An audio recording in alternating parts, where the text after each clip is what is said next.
Hi, everybody. My name is Rachel Lagasse, and I'm here to discuss what is HR strategic planning. To begin, what is HR strategic management? A simple definition is basically this can be the linking of the human resource strategic goals with the overall company objectives.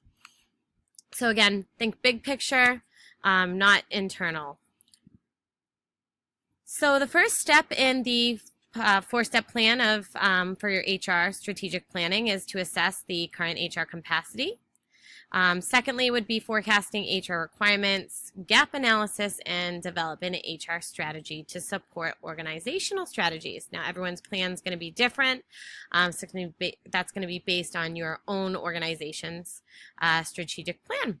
Again, assessing the current HR capacity. This can be defined as skills, developing a skills inventory for each employee, identifying the knowledge, skills, and abilities of your current staff.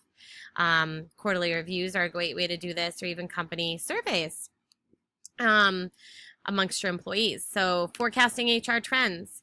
Gonna just touch upon two quick points here. I'm limited for time. How does the current economy affect our work and our ability to attract employees? Assess any challenges you'll have in meeting your staffing needs based on your external environment. Something I learned being in HR currently myself as a talent acquisition specialist is that in 2020, 2021, our minimum wage in Massachusetts will be increasing to $15 an hour. We'll also in the short term, going to be implementing and this is statewide across Massachusetts. So if you're a Massachusetts resident and you are working, there is now a 12-week paid leave policy. Unfortunately, the bad news is this is going to be increasing our taxes. But in the long term, this will be a employer paid program. The next thing would be is that we're going to be eliminating time and a half on Sundays. So if these are things that are within our current economy or our external environment that may affect things within our organization or business and would require some forecasting of HR trends.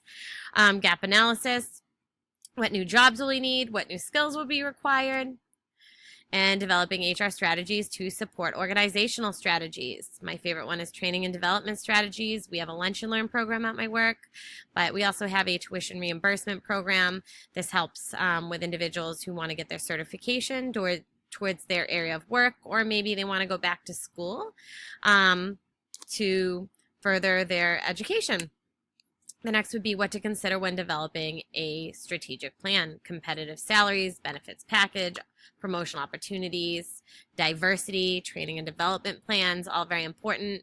Competitive salaries are very important, but most of the time you will find that a lot of candidates are more pushing towards a culture as well as benefits package, so that's going to be very important. Successful HR strategies. I just want to give a shout out to some of the names of those companies that have very successful HR strategic plans.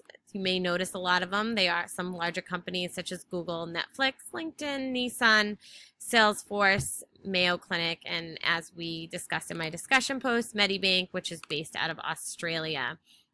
So yay to those companies. They've been very successful with their HR strategic planning. Thanks for watching.